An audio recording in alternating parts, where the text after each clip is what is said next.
Ngayon ko lang po nalaman na meron po palang malaking young corn. Parang young corn na siya. Malambot po siya. Kahit na ano na, puti na siya yung sa dulo, parang sa young corn ba. Pagkagat ko kanina, pwede siyang sa young corn yung pinalagay sa sa chop suey nun. Nilalagay namin dati yung chop suey na sa lata yung young corn. Ito, ganun din yung lasa yung nasa. Ang laki po niya young corn. Hindi pa siya na mais ba niya. Nakaano mo siya. Malaking young corn. Lasa po siyang young corn.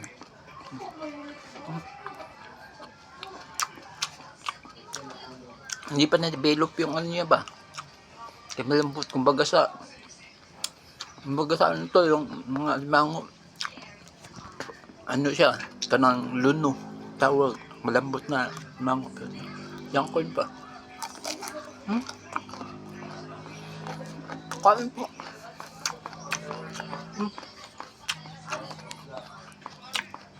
Manamis-namis. Pasensya niyo po yung sa ano ko.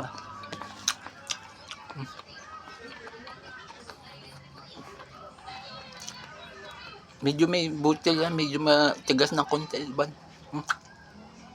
Maliit na parte lang naman. Kunting-kunti lang, may konting tiga. Pero lambot ng kagaya sa manamis, namis. Hindi sobrang tamis, yung manamis-namis lang ba?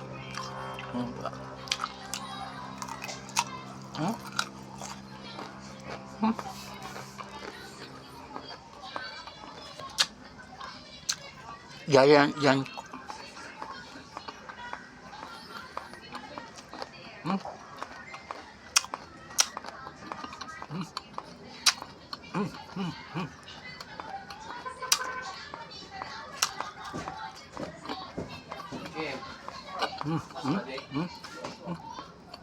Bayad sa inyo, Ken.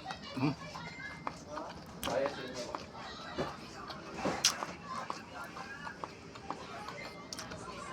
Mukhang dito dapit banda ng konti, medyo matigas-tigas na siguro konti.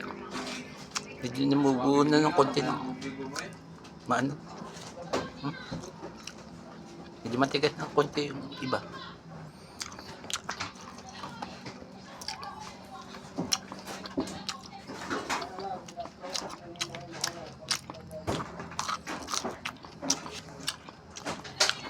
Dito malambot-lambot pa konti. Matigas na.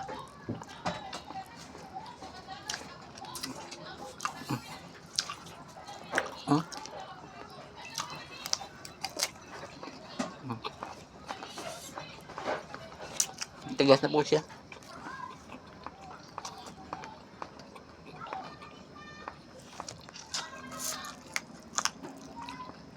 Halos yung half lang po niya ng corn. Lambot.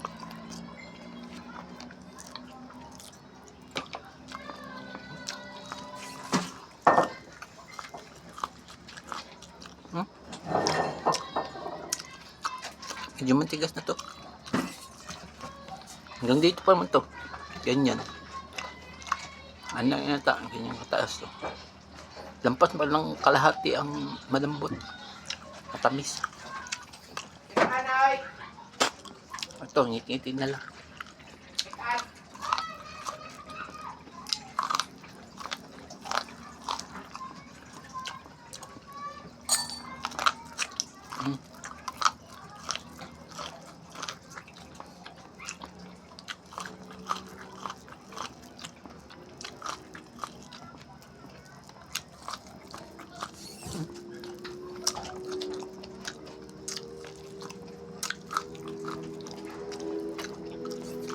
Tigas.